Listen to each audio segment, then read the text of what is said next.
Hello friends, I hope everybody is staying nice and cozy. I have a really cozy DIY for you. I have been seeing bows just everywhere. We are in the season of bows and I am living for it. I have been loving seeing bows all over for Christmas and now just in everything in this coquette style. It's so cute. I've also been seeing these really cute knit bows. You can use them for hair ties. I saw this really cute garland I'm wanting to make now. And I made some to go on my headphones, and I was inspired by Paloma the Peach. She crocheted hers, and that garland was also crochet. So I want to show you how you can knit these cords because I'm more of a knitter. So this will also be like a really quick knitting tutorial, but this is a really great first project. It's super simple, and I'm just making tons of these bows now. Like I put them on my headphones, I'm making this garland now. Like I want to put some on little pins and put them on brooches. I think it'd be really cute to knit like a white scarf and put these bows all over it. I kind of want to put these all over like a sweater. But I think the nice thing about making them to pins is I can just move them wherever I want. So I'm really excited about that. So let me take you through how to knit these bows. Okay, so for this project, you're gonna need double pointed needles. These usually come in like a pack of 6 of them, and you're gonna need some yarn, and that's about it. So the first part of any project is casting on. This is the long tail cast on method.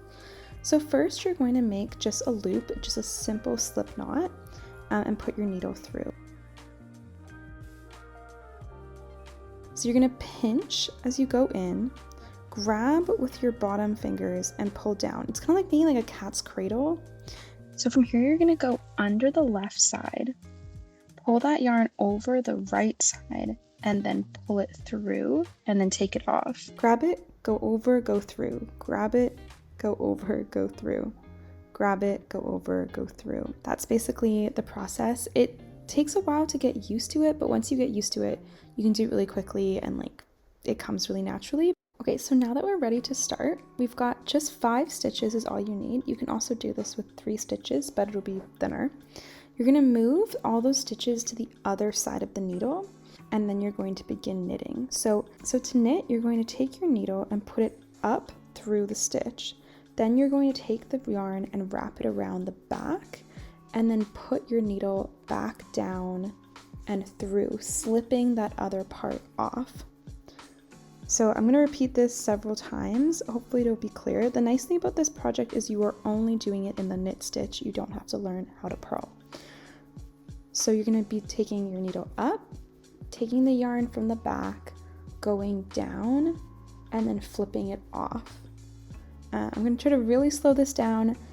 If you get lost, I would look up pictures on Google. Like, again, once you get used to it, it gets really easy. And then for this project, this is what is called an I cord.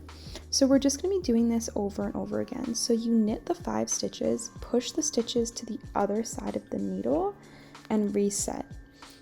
So you're just doing that over and over again. Where in regular knitting, you'd be going back and forth kind of in a zigzag. We're going back and forth from each end of the needle.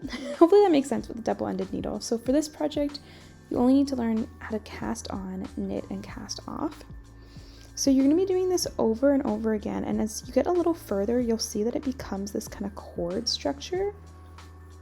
It starts to round out from the back, and it gets a little poofy. It's very cute.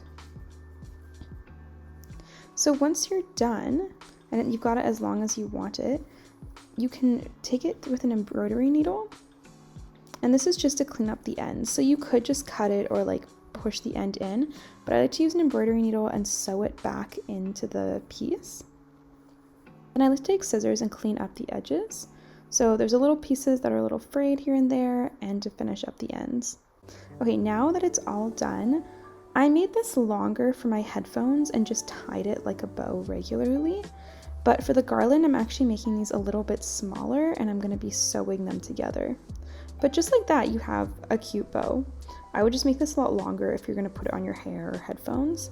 So for the garland, I'm gonna be putting it like this, and then I'm gonna be sewing the bow together. So I'm just kind of making a little crisscross.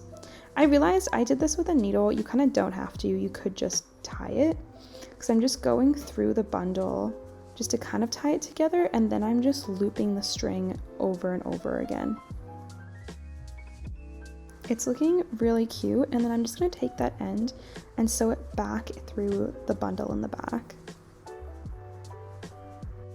Just going to clean up those ends, and how cute is that? It's so perfect. For the garland, I'm just going to take the other ones through and do the same thing, wrap it over and then wrap those ends together, and I'm just going to keep going until I have a cute garland. I hope that was clear and you can enjoy this as a first knitting project. If you're already familiar with knitting, use it to make really nice edges on different pieces. I'll show you a picture, but I used this to make the edge on this scarf I made for my friend, and it makes a really nice clean edge. I hope you enjoyed. Happy cozy knitting and make some really cute bows.